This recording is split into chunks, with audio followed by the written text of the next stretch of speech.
अस्सलामु अलैकुम। आज मैं आपको हज़रत यूसुफ़ अलैहिस्सलाम का किस्सा सुनाती हूँ, कैसे उनके भाइयों ने उन्हें धोखा दिया और अल्लाह की रहमत उन पर हुई।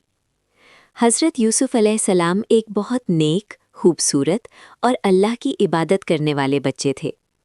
उनके वालिद हज़रत याकूब अलैहिस्सलाम उन्हें बहुत चाहते थे और ये मोहब्बत उनके भाइयों को पसंद नहीं आई।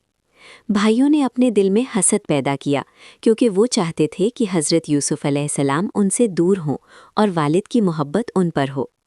एक दिन उन्होंने एक मंसूबा बनाया।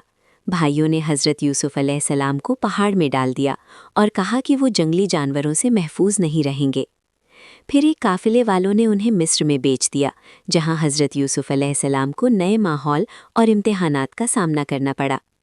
मिस्र में हज़रत यूसुफ़ अलैहिस्सलाम ने अपनी नेकी और अल्लाह पर ईमान के साथ हर मुश्किल का मुकाबला किया।